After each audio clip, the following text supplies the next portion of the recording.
I hope everyone enjoyed their breakfast. As I mentioned, I would come back on about 8, and my watch says about 8, so I think we'll try to keep things moving. I know most of you are busy and have to get back to a job or some other activities. I know, Dave, you don't have a job, Dave Thomas. I know. So what I'd like to do now is to introduce Dick Pickett, and just take a minute here to go a little bit about his background. Again, as I mentioned, I came in August, the 1st of August, as the new dean, and I like that title, the new dean. I'm going to try to keep that on for a while here at the Monfort College of Business. And I met Dick Pickett, and he, at that time, claimed he was the new representative, the SBDC director. And at that time, I found out that he was just hired in April, just a few months ahead of me. So I don't know if we can still call him the new SBDC director, because in a couple months it'll be a year. But it was really exciting to meet Dick and to find out his plans and see what he had been working on with the small businesses in the area. And I'm just going to read a few little things here about Dick's background.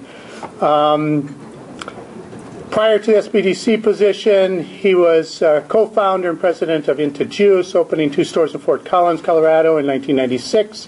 He co-founded the Interjuice Enterprises, the franchising company for Interjuice. Served as its president, CEO from 2003 to 2007. During that time, the company experienced significant local and national growth. Prior to Interjuice, Dick founded and was president of the Millennial Motors, an automobile brokerage company.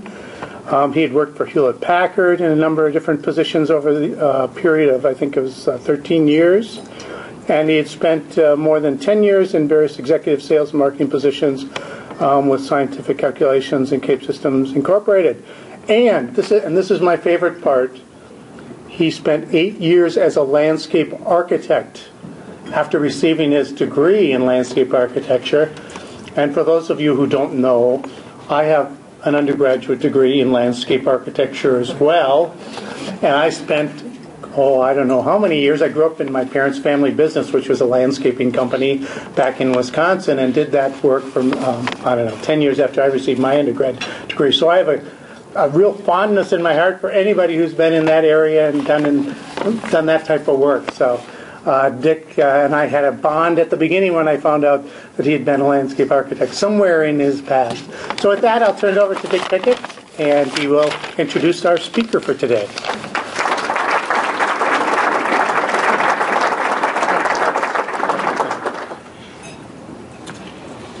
I wasn't expecting that. I'm excited to be here. This is my 4th career, and I'm having a ball. I'm really enjoying working with a bunch of small businesses. I keep telling my clients as they come in the door that I've made every mistake that you could possibly think about making as a small business, and I'm here to try to prevent you from doing the same thing. So I thought what I'd do, since we are a co-sponsor for this event, is just talk to you just for a brief moment about what the SBDC is. For a lot of people, I have a lot of clients in the audience, but there's probably a lot of you that really don't know what the SBDC does. The Small Business Development Center is a federally funded program by the SBA. They provide us a foundation grant, and then we are supposed to have local hosts and sponsors that match that grant. I'm fortunate to have UNC as my host. So I'm actually an employee of UNC. Ames is another major contributor to the program. Prior to UNC, the SBDC was hosted by Ames. The City of Greeley, the county, the town of Windsor, a bunch of chambers, a bunch of local banks also provide sponsorship for our program because all of them realize the benefit that we provide to small businesses. So what's our purpose? Our purpose is basically education and counseling for small businesses. The thing that's really neat about this program is it's free. We provide free counseling. We are considered a partner to the small businesses who come in and see us. And like I said, our services are free. And most people can't believe that. Say, okay, well, when do we have to pay you? and they don't have to pay us. We do counseling in anything from startups who want to go to the bank for financing. We help them prepare their business plans, make sure they have all their documents in place, and we have a number of relationships with the lending institutions in northern Colorado. So we help them get ready to go to the banks. And in addition to that, we put on seminars during the year, and those seminars range in anything from marketing to finance to operations, and we put those on based upon the needs of the clients that we talk to, and then we bring in experts. Now, we do usually charge for those, very minimal fee, but my philosophy is if it's free, a lot of people feel that they don't have to show up, and we've already got a speaker there, and so we've just charged a nominal fee, and that's worked out really well for us. But we've had some significant success over the last year, and this year is actually starting out very, very busy. We've decided to go to a business orientation startup meeting prior to them coming in for free counseling. We've had our third one. The first one we had 6 attendees. The second we had 15, and last week we had 22. And we do one a month. And there's a lot of need, and I've talked to the directors from some of the other centers. We are part of a network. This isn't unique. It's a nationwide program. There's 16 centers in Colorado. And I've talked to the other directors in Colorado, and they also are swamped at this point in time. So that's why we're there, and we've spent a lot of time trying to educate people what the SBDC is, and it's amazing. I was in Windsor the other day.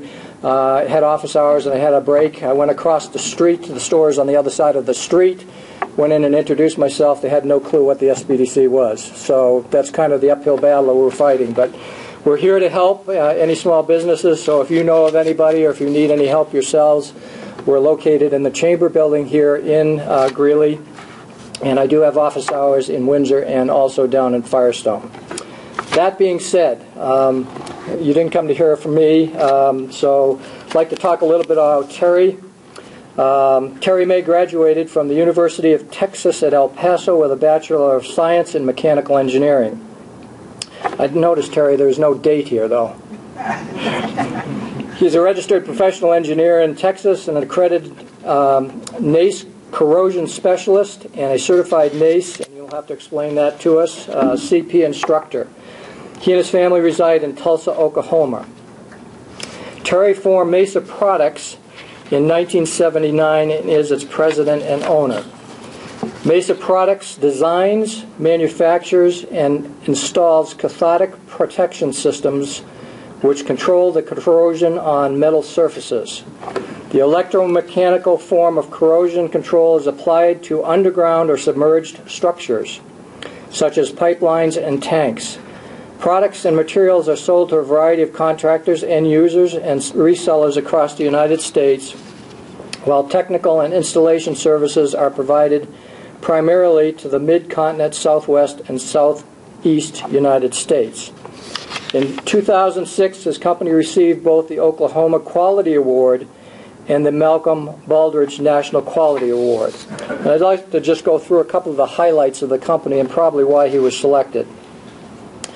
MESA Products has demonstrated sustained growth from 1985 to 2006. Sales have increased from less than $2 million in 1985 to over $25 million in 2006. In a mature industry with limited new business, MESA has achieved this growth primarily through gains in market share from its competitors. The return on equity improved from minus 5% in 1999 to over 25% in 2005, and presently exceeds industry competitors by 20%. MESA's current performance in all 17 areas of satisfaction on its third-party customer satisfaction survey exceeds that of its best competitor. From 2002 to 2005, its overall level of customer satisfaction increased from 80 to 88%, surpassing the best competitor and American Customer Satisfaction Index of industry energy utilities levels of approximately 73%. Lean manufacturing concepts have helped MESA achieve cycle time and productivity improvements. For example, throughput time in the magnesium assembly area improved by 82%. Output in the instrumentation equipment assembly area increased by 60%. Lead time for the sales order entry process was reduced by 30%, and error rates were reduced by 50%. On-time shipments are now at 97%. In 2005, MESA supported 17 key community activities, with more than 50% of employees participating in activities such as Food for Families, the Oklahoma Blood Institute, and Adopt a Family, and donated $45,000 to 8 community organizations at an average of more than $600 per employee. Results from MESA's employee satisfaction survey show performance levels of the 17 surveyed attributes are 20% or more above the industry normative comparisons, and most meet or exceed the top 10% of the group of companies included in the survey conducted by a third-party research organization. Starting in 2002, MESA was instrumental in identifying and addressing a key industry issue: poor quality magnesium anodes. As a result of MESA's actions, by 2005, many in the industry were aware of the issue and quality of anodes had improved. With that, I'd like to introduce Terry May.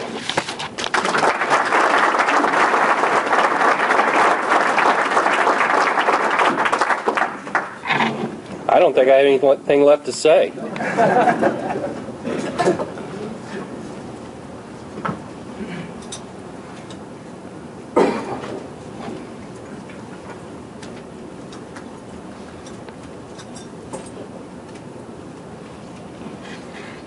I'm going to put this on because I tend to start walking away, and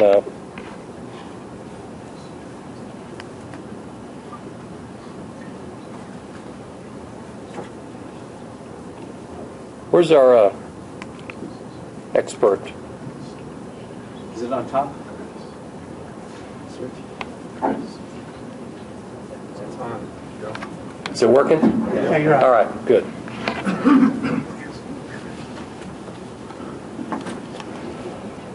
Well, thanks. I appreciate the opportunity to come and speak with you today. I've done this a couple of times and to different groups, and sometimes I think people are going to get tired of hearing me talk about this stuff, but I don't get tired of it. So thanks for the opportunity. I'd like to thank John Latham, Lynn Karowski, Carol Peterson, Tim Jaras, all did a pretty good job of strong-arming me into coming to Greeley, Colorado, and I've never been here before, and frankly, I'm impressed. Got a neat college here, and I wasn't sure exactly what to expect about Greeley, but you've got a great community here. Baldrige, and you know, this whole conversation kind of revolves around Baldrige, and I'd like to recognize that Monfort School of Business 2004 Baldrige recipient. That's a big deal, and you in this community should be proud of that recognition, national recognition of your college. Frankly, it's one of those recognitions that it is fairly low key. And the people who participate in that process are really the only ones who know how difficult and how meaningful receiving that recognition is. So congratulations to you. I hope what I have to share is a value.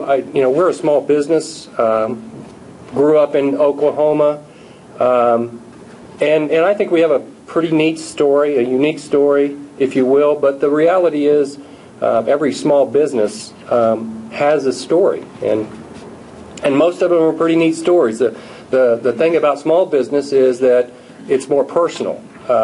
You can have the huge, large organizations, but it tends to lose the personal touch that a small business has. You have difficulty sometimes separating business and personal life, but that's just what makes these stories neat. MESA is probably not a typical Baldrige poster child. We we have a lot of Baldrige experience, and I don't know how many people are familiar with the Baldrige process. I'll kind of allude to it while I'm talking. But we went through a total of 8 Baldrige-type applications when you consider both state and national applications. And that's a pretty rigorous process. The site visit is the kind of the final step, and if you get to a site visit stage, you're one step away from being recognized as an award recipient. And experts come in, they look at your business in the site visit, and by the time we had our final site visit, we had so much more site visit experience than any examiner that was coming in. We had a total of 7 site visits over a period of 4 years, and none of my employees, I made sure that we didn't do our employee satisfaction survey immediately after the site visit. But I met a lot of Baldrige recipients, and regardless of the size of the organization, profit, nonprofit, the common trait in all of those is that desire to get better, the desire to improve, knowing that there's a better way to do it than you're doing it. It's just figuring out what that way is, and then taking the steps to actually go through it. And when you do that, and you're in that kind of mode, you make a lot of mistakes. You're not perfect. It's all about just staying after it. And I say this about mistakes. We've made every mistake that you could possibly make, except for a fatal mistake. Now, fatal mistakes are difficult to recover from, but we've made every type of mistake except for a fatal one. When we were first announced as a Baldrige recipient in 2006, I got a request to go to Quality, New Mexico, and speak at their annual conference. I was pretty excited that we had received the award recognition. That was my first big kind of coming out party to where I could stand up and talk to people. And from Tulsa, there's no direct connections to Albuquerque, and I was excited. I'd worked on my presentation, and I left. I had to be in Albuquerque on the afternoon. I forget what day it was, but there was an early morning flight. You had to fly to Houston and then catch a connection to Albuquerque. And I knew when I had to be there. I had plenty of time, but I'd been on this flight to Houston hundreds of times going there. And man, when I got to the Tulsa airport for that particular flight, everything. I was right on time. It was perfect. I didn't even slow down. I just went directly onto the plane. Everybody was boarding, and it was perfect. I mean, it was one of those small commuter jets. Had my window seat. The plane was full, already seated, except for my seat. I sat down and then immersed myself in the newspaper. I was trying to isolate myself. I didn't want to talk to anybody. I was trying to focus. It was about 10 minutes before I realized that the plane wasn't going in the correct direction. I mean, I know where Houston is from Tulsa, and I know where the sun's supposed to be, and it wasn't going in the right place. And it took me about another 15 minutes to ask my seatmate where the flight was going. And when he told me, I'm thinking through. I hadn't planned on this, and Baldrige is all about planning and execution. And when it landed in Newark, I realized that something I was going to have to recover somehow, and I made it to Albuquerque, not in time for my presentation on that afternoon, but in time for the presentation the next day. And so I tell that story because things happen that you don't plan on. And you make mistakes when you're on this journey of improvement that you don't plan on. You take directions that you're not anticipating. And what Baldrige and continuous improvement, that desire to get better is all about is learning how to learn from those mistakes. And I promise you, I've never made that mistake again. I listen to what they say when they're talking on the intercom now, every flight. And again, you recover and you learn from those. just like this. You're going to...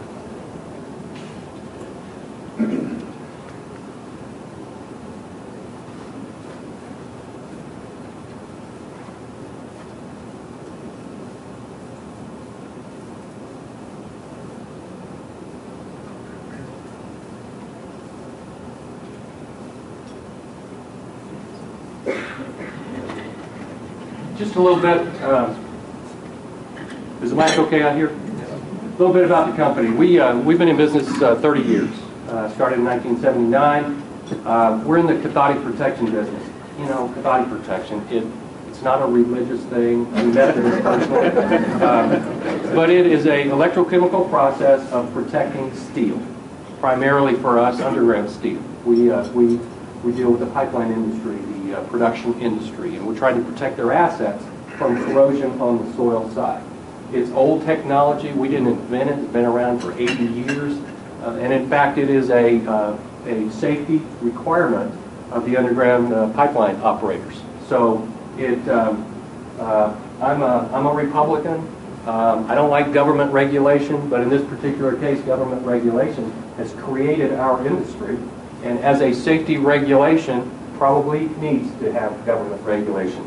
Anyway, I started off as an engineer working for a pipeline company and got a little bit of experience in the mid-70s. 73, by the way, is when I graduated. And got into this field while I was working for a pipeline company. I worked for a couple of years for an engineering company in Tulsa before I started the business. And think about small business, starting one, everybody, you know, it's not all it's cracked up to be sometimes. You know, you have these idealistic thoughts about what running your own business is like, and I mean, I wouldn't change anything that I've done in terms of going into business, but it's, I mean, there are lots of downs associated with the ups. We're now have grown to a point where we're about a $36 million company, got about 100 employees, great employees, and although most of our revenues are in materials and manufacturing, we're on a trend of growth in the service side. So in another 5 years, we're going to be 50% service contractor and 50% manufacturer supplier.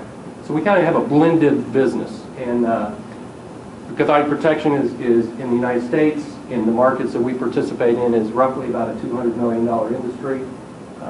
The big competitor is about 85 in that market, and we're 36, and we're number 2. So there's a pretty big gap between the big guy and us. The people been in business 30 years. I think the longest tenure employee I have is 28 years. The average is around 7, and I've got at least 10 that have been over 20 years. So we've got very loyal people and really good people. The small business growth. You know, initially it is survival. I mean, that's the only way to describe what it is. It's day-to-day survival. You know, when you're in a small business, typically you have limited resources. You know, if you plan this out right, you pick an industry or a market where maybe you have a unique product, something that's different, that has value, that you know you can sell. You pick a growing market. You know, if you were in IT in the mid-90s, I mean, it didn't matter what kind of product you had, you could be successful in a growing market. And ideally, you have some capital behind you. If you made the list, the recipe for how you should start a business, then think of us as exactly the opposite of that. We picked a mature industry that wasn't growing. We sell a commodity product and service that lots of our competitors sell. And we didn't have any money to start. So that survival, I mean, I've got those credit card stories. At one time I had 10 credit cards maxed out, You're not supposed to do that. And they had different payment cycles, so you could just, you know, they call that kiting now. But I got those stories. I mean, that's the way we grew. You know, my best story is payroll was Friday, and had, you know, 15 people expecting paychecks, and I got the Chase Manhattan letter in 1982 with a pre-approved $15,000 line of credit, and the check was in there. And I don't know how I got on their mailing list, because I wasn't a good candidate for it, but that made payroll that week. 5 years it took to pay that off. Anyway, to be successful, I think it comes down to three things. You know, you can say this any way you want, but better, faster, or cheaper. You can be successful if you can create a better product or a better service, deliver that to the customer. If you can do it faster than the other guy can do it, and if you can do it cheaper than the other guy do it. Unfortunately, I don't know of anybody that can do all three of those things. You've got to decide what your business is going to be and pick 2 out of the 3. If you can do 2 out of 3, then that's pretty good. We pick better and faster, not cheaper. And that's worked out pretty well for us.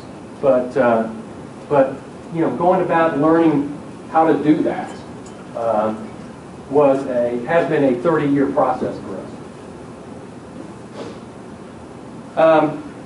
As we grew, we you know, kind of in that day-to-day survival thing, we got a few jobs, we got a few big orders, and we started growing. And by the late 80s, we were on a pretty fast growth rate. Now, you know, it's all relative.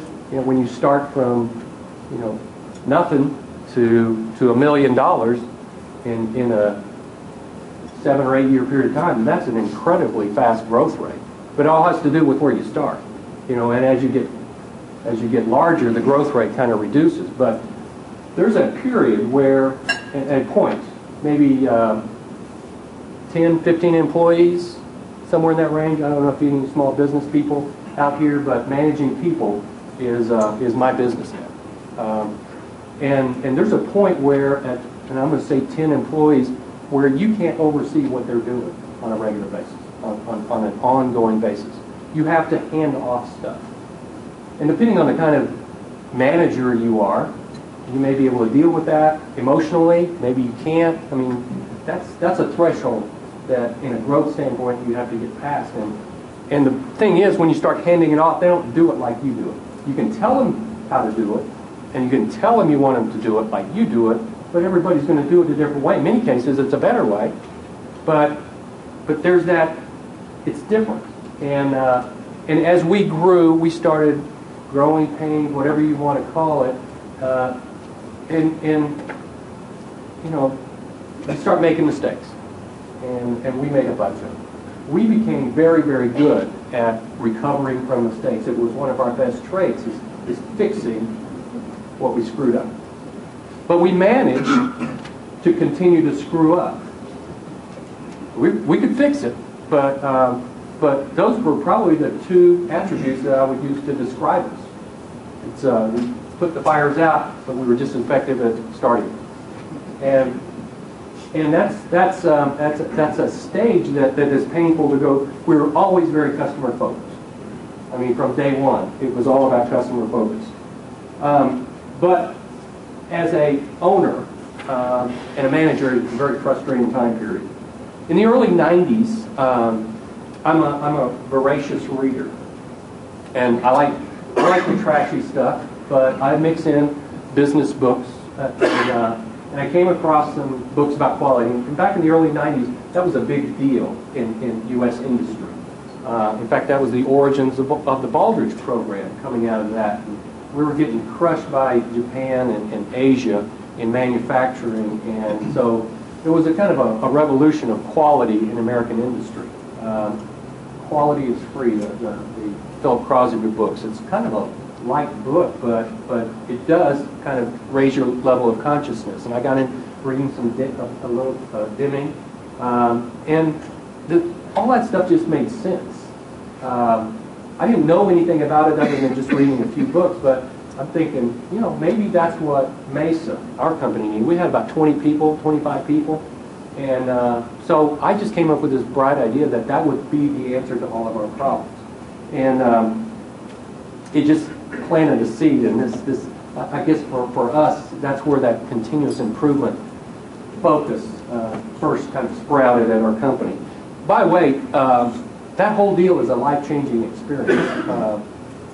I know now that my patience level for customer service has gone down significantly. I no longer walk into a store or a business that I want to do business with, and I no longer accept poor service. If they don't provide service, I leave. I don't give them my business. And I wouldn't used to do that. I mean, I would tolerate things a lot better than I do now, because I know now that there's nothing magic about providing quality. I mean, it's what businesses should do. And it's not hard to do. It's hard to maintain, but, I mean, do they have, what kind of convenience stores do they have here? Do they have Quick Trips around here? Do you know what a Quick Trip convenience store is? It actually started in Oklahoma. It's a huge chain now, but in Tulsa, Quick Trips or Get and Go. And those were your choices 5 years ago. They were night and day. Get and Go no longer is in business. Quick Trip has continued to expand across the nation, and it's all about cleanliness, friendliness, service. I mean, that's what businesses should do to be successful. So our story, this bright idea about quality. 1993, I said we're going to do a quality program, total quality management, wrapped around the dimming concepts. 25 people. We went to a local community college and we trained everybody. Created this program that everybody participated in. We had steering committees and teams and projects, and the reason I call it TQM1 is because it was just an absolute failure. It lasted 6 months. 6 months later, there's no evidence of any change to our organization. And again, from an owner standpoint, that's frustrating. It's like, I created and designed this total quality management program, put it out there. Why don't you guys get it? You know? Do I have to do everything for you?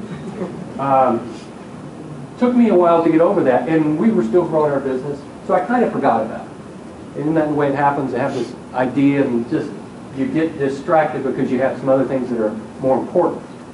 And I got involved in some more important things, and it wasn't until 1995 that 2 years later I said, you know, we screwed up.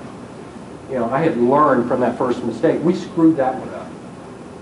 We made it too complicated. We had everybody going to meetings, and they still have their jobs to do. So we're gonna right-size this program. We call it TQM2. Big celebration. Even hired a clown to come for this opening celebration. TQM2. 6 months later, you walk through our organization. There's no evidence of quality, any kind of change to our organization. They just didn't get it. You know. I'm doing everything I can do, but, you know, I can't run that thing. Pretty mature approach, I think. 1997, 2 years later, you see we're on like a 2 or 3 year cycle of something, you know, because I'm frustrated.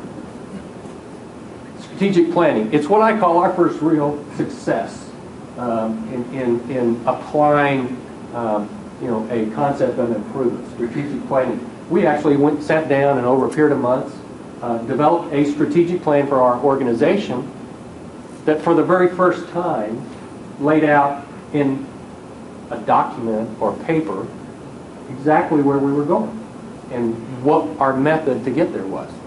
Now, every organization has a plan. Small business, big business, there's a plan. It might not be formal, it may not be documented, but there's a plan. I had a plan in my head. All these years when we were doing TQM1, TQM2, I had a plan. But I hadn't effectively communicated that to anybody. And this strategic planning process for us is one that we still use today. Looks very similar to what we started with 12 years ago, and it has made all the difference for us. Out of that strategic plan and the continuing management of that plan has come everything else that's on this list. Better, faster, cheaper. We pick better and faster. Well, how do you measure better? We decided we were going to be ISO certified.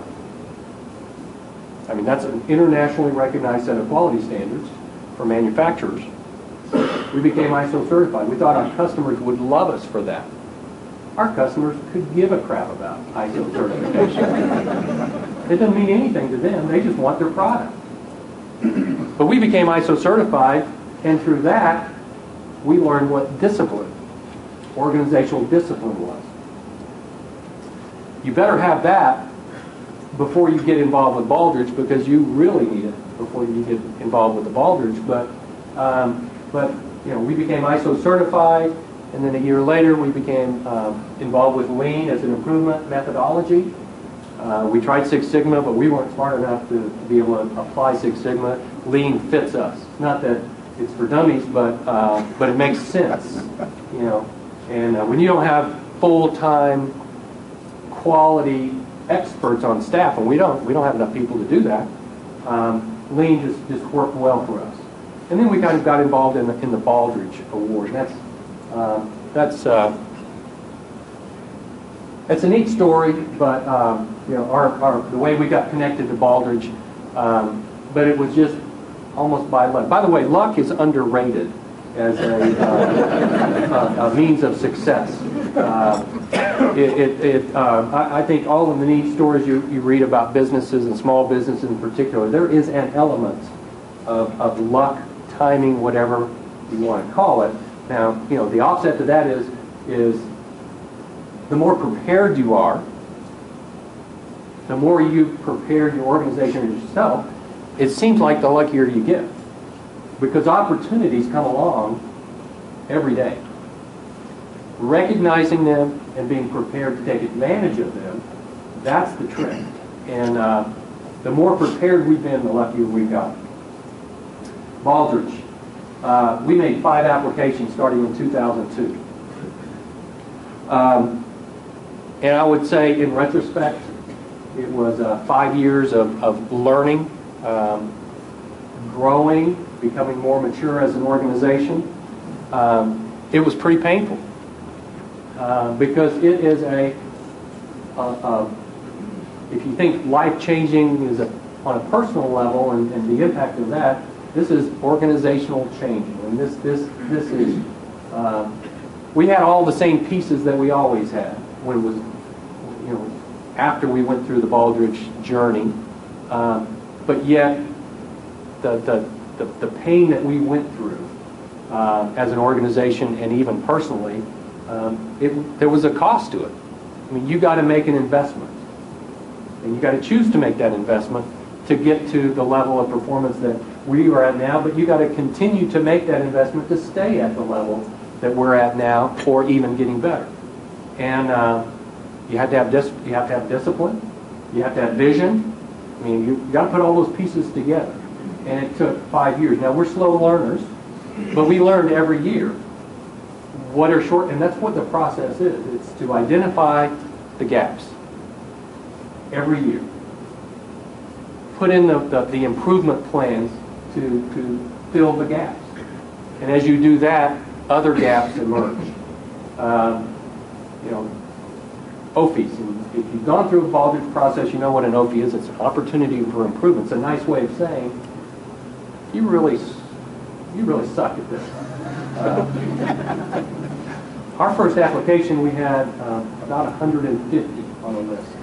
Now, they don't know everything about your organization. They can't know, the examiners. I started off thinking examiners were the adversary. You know, they were the enemy.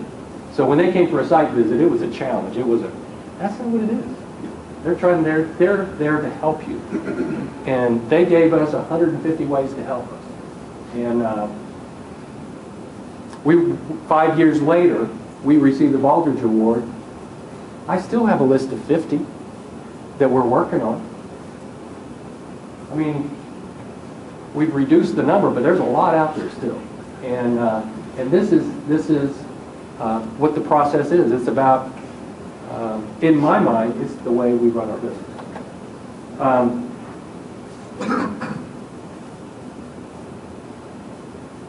I've done this a number of times, talked to groups, and there's just some questions that keep coming back that we answer. The first one is why. Why did you do this? Why did you put yourself through this? I don't know. We had to get better. I didn't know of a better way to do that. What did you change? What were the major challenges? So how's that working out for you? And what would you do differently? So I'm going to try to quickly just kind of answer these questions. Why do this thing, Baldrige? You know, it doesn't have to be Baldrige. It could be any improvement. There's lots of ways to improve an organization. But we picked Baldrige because it made the most sense to us. It wrapped everything up. We were doing strategic planning. We were doing a customer satisfaction survey. We were doing employee satisfaction survey. And when I first found Baldrige, it wrapped everything up in a neat little package. It's the only thing I'd ever seen like that before. It's a management process. Didn't focus just on the financials. That's important. But it had just as much emphasis on employees, workforce, on customers. I mean, it just wrapped everything up in a neat little package. And, you know, so why do you do it? Well, all the reasons why just make sense. That's not the reason we did it, but it's the reason you should do it. The reason we did it is, again, it was an experiment. I was just searching. It made sense at the particular time that I first became aware of the Baldrige process and the model. Timing was such that I had some time on my hands. I actually got called to jury duty, and I took a Baldrige criteria booklet and a laptop, and I answered all the questions in 3 days. And I wrote my first application in jury duty. Because there's nothing else, but you just sit there in this big room. And I did a really good job, because I knew all the answers. Took it back, thought I could just polish it up a little bit and send it in. And I put somewhere between 100 or 200 hours into it before I polished it off. And I did it all on my own, because I knew all the answers of my organization. The feedback report that I was expecting to receive the Baldrige Award notification that we had received long ago. The feedback report with that 150 plus OPs, you know, what kind of reaction were you having to get that? I mean, that we're bad? I mean, it pissed me off. And really that's what led us to our second application. But I matured over those next 5 years, and it went from it just being my response, personal response to the first results, to, oh my God, look how much better we are. Oh my God, look at the results. Look how our error rate is going down. Now it takes several years to see that, but we got better. So if I answer the question now, why? I mean, the question is why wouldn't you do this? I mean, to me, that's a much better question. Why wouldn't you do this? And I think there's a pretty good answer for that. If you want instant gratification, don't do this, because you're not going to get it. And if your leadership, whoever that is, isn't willing to stay in it for the long haul, do not do it. An organization that is changing their leaders, you know, on a every 2 or 3 or 4 year basis, will have a very difficult time embedding Baldrige into a Baldrige type process into their organization. And frankly, it's hard. You know, that just staying in there with them. So don't do it if you're a sissy. What did we change? We changed virtually everything, except that all of our processes. I mean, everything was still intact afterwards. It just looked entirely different.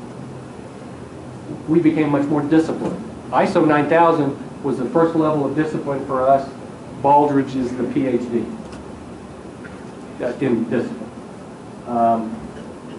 Everything is shared with our employees. Heck, in our Baldrige applications out on the website, our competitors can see what our results are. You have the opportunity, when you submit that to put on the website, the Baldrige website, you can edit out the confidential information. We didn't edit out anything. Our financial results are in there. I don't really care. They can't do anything with it. And that's what I learned personally, is that, you know, it's much better to share everything that you can legally share. Then, I mean, there's nothing confidential. There's nothing that can hurt you. So we changed that.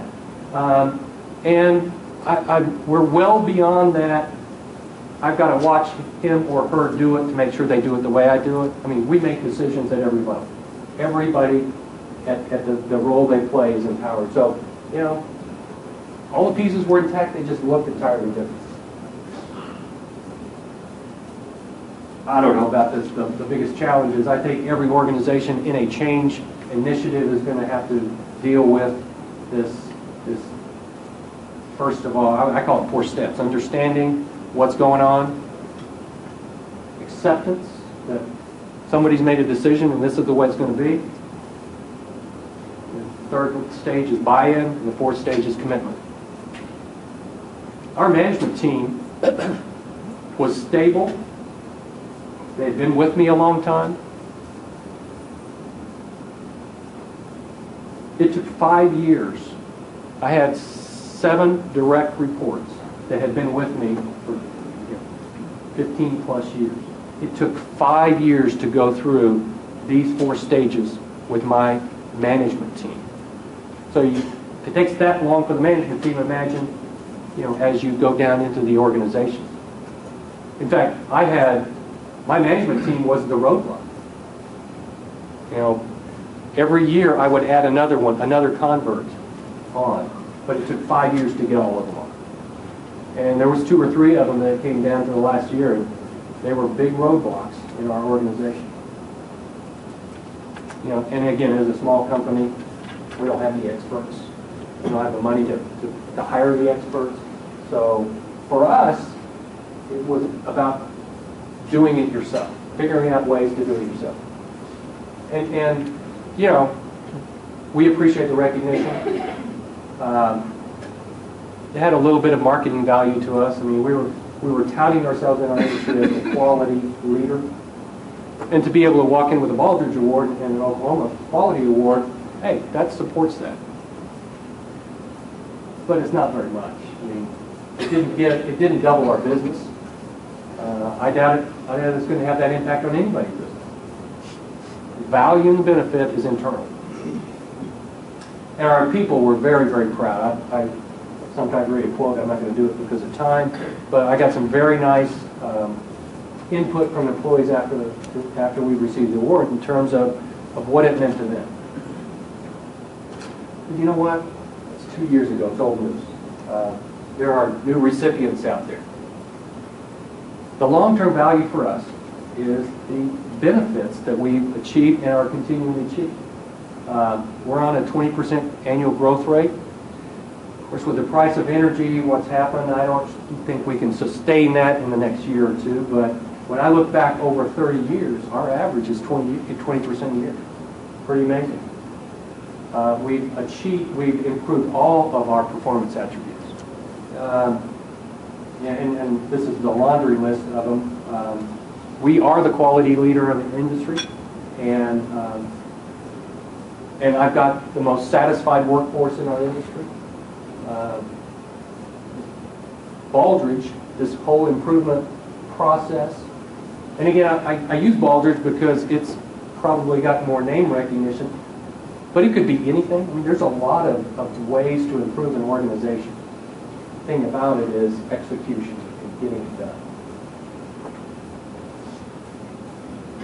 Okay, now here are the lessons that we learned and that I would love to pass on to you. First of all, if you're a small organization, there are experts out there. You don't have to hire a consultant to come in and do this for you. In fact, that would be the wrong way to do it. But there are plenty of experts out there to help train, to help you learn. And we would have taken advantage of that sooner rather than later. Realistic expectations. I was going to win the Baldrige Award in 2002. That was my expectation. I wrote this wonderful application. It had all the answers in it. And they just didn't get it. Okay, now, if that's your expectation going in, you're going to set yourself up for failure. Because that's so unrealistic.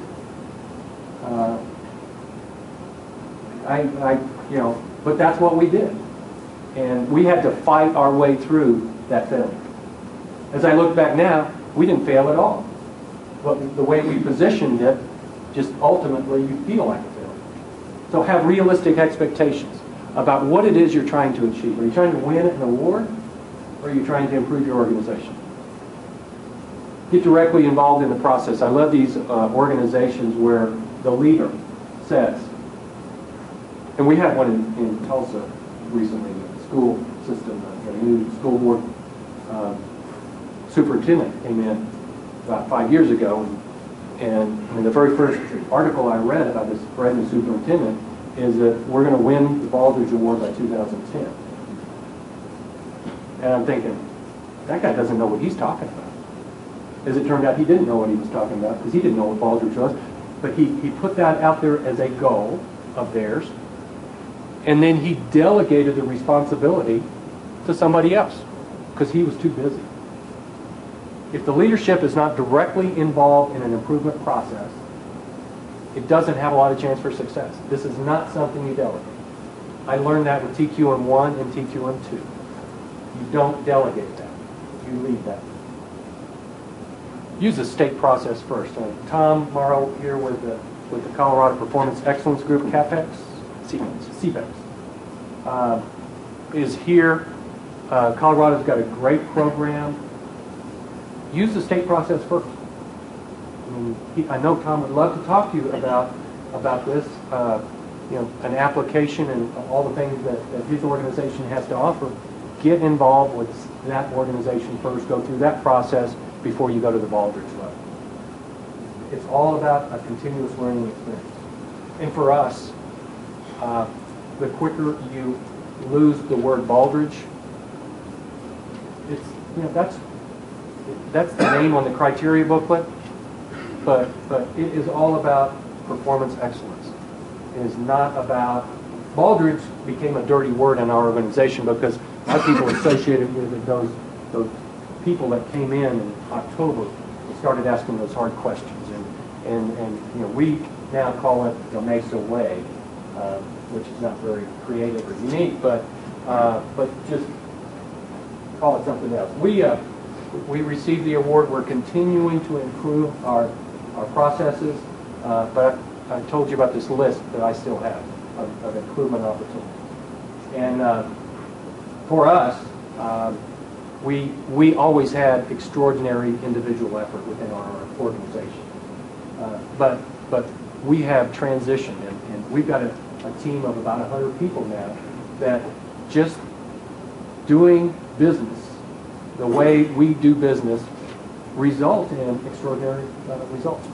It's pretty incredible what the power of everybody working together with one goal or one plan, one direction. The three secrets. I talk sometimes to organizations where there are potential applicants, whether at the state level or the Baldrige, and for us, I can communicate to you three secrets. If you really want to win an award, these three secrets that are foolproof. absolutely foolproof. The first one is you have to start. You have to stop talking about it and just start. You can talk about it for a long time. Second secret is steal. There are organizations that have done this before.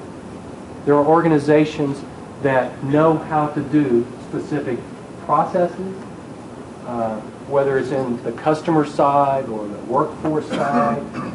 You don't have to create everything. Steal from somebody else. Steal is not the right word. Benchmark is the right word. But you're using what somebody else has already proven to work. And then the last secret is stick with it. If you start, you gather the information from other people, and if you just stay with it, sooner or later you'll get an award. And if that's your goal, that's the way to do it. But by the time you get that award, you'll look back and realize how much of an organizational change you've made, and how much better you are as an organization, how much better prepared you are to survive and sustain your organization over the long term. Thank you.